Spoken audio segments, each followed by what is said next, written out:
तिथे ठाणे बेलापूर औद्योगिक पट्ट्यातील 357 एकर जमिनीवरील झोपडपट्ट्यांच्या पुनर्विकासासाठी महाराष्ट्र औद्योगिक विकास महामंडळानं काढलेल्या निविदा या बाबतीत मुख्यमंत्री देवेंद्र फडणवीसांना अंधारात ठेवलं गेलं असा आरोप वनमंत्री गणेश नाईक यांनी केला।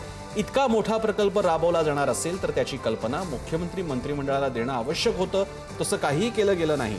असा मोठा प्रकल्प राबवायचा आणि भरपूर पैसे जमा करायचे असा हा डाव होता, असा आरोपही नाईक यांनी यावेळी केला।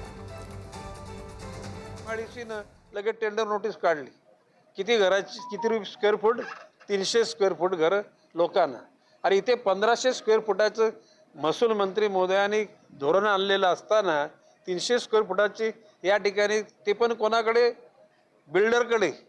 मी माननीय मुख्यमंत्री महोदयांना पत्र दिले, ही योजना रद्द करा। माननीय मुख्यमंत्र्यांनी सांगितले की SRD2 मुंबईच्या बाहेर, ती बाहेर झाली होती, आता तर कर केलेला आहे।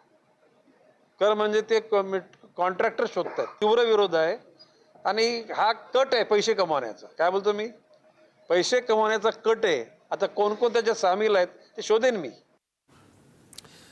याबाबतीत अधिक माहिती देत आहेत सुशांत सावंत, आपले मुंबई ब्युरो चीफ। सुशांत, देवेंद्र फडणवीस हे मुख्यमंत्री आहेत, नगर विकास आणि अन्य महत्त्वाची खाती थेट त्यांना रिपोर्ट करत असतात, आणि असं एवढी मोठी योजना होत असेल आणि त्यांना अंधारात ठेवणं शक्य नाही प्रशासनाकडून, कारण अंधारात ठेवलं असेल तर फक्त मंत्री नाही प्रशासन सुद्धा त्या बाबतीत कारणीभूत ठरेल। आणि गणेश नाईक मात्र जबाबदार मोठे नेते ते असा आरोप करतायत, काय चाललंय नेमकं? अगदी खरं आहे प्रसन्न सर, मुळात गणेश नाईकांचा रोग कुणावर आहे एव्हाना सगळ्यांना कळलंय। त्यांचा रोग जो आहे तो राज्याचे नगरविकास मंत्री आणि गृहनिर्माण मंत्री एकनाथ शिंदे। अर्थात हा संघर्ष कधीचा आहे तर आत्ताचा नाही आहे, गेल्या अनेक दिवसांपासून हा संघर्ष सुरू आहे। जेव्हापासून गणेश नाईक यांनी ठाण्यामध्ये त्यांचा जनता दरबार घ्यायला सुरुवात केली, त्यानंतर श्रीकांत शिंदे असतील किंवा एकनाथ शिंदे असतील यांनी नवी मुंबईमध्ये पायरो व्हायला सुरुवात केली आणि त्यानंतर आरोप प्रत्यारोप झाले।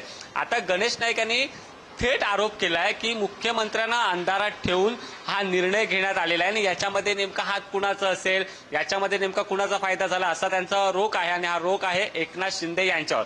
अर्थात खरंच हा निर्णय घेताना मुख्यमंत्र्यांना अंधारात ठेवलंय का?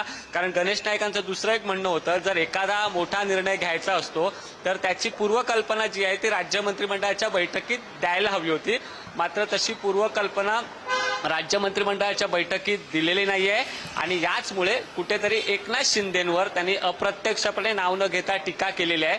आता या टीकेला शिंदे सेना कशी उत्तर देणार आहे, त्यामुळे खरंच असं म्हटलं त्यांनी जे म्हटलं त्या तथ्य आहे का हे देखील बघणं महत्त्वाचं ठरणार, आणि मुख्यमंत्री नेमकी या संपूर्ण प्रकरणाची दखल कशी घेतात हे बघणं महत्त्वाचं ठरणार आहे। प्रसन्न सुशांत, आपलं त्याकडे लक्ष असेल तुर्तास।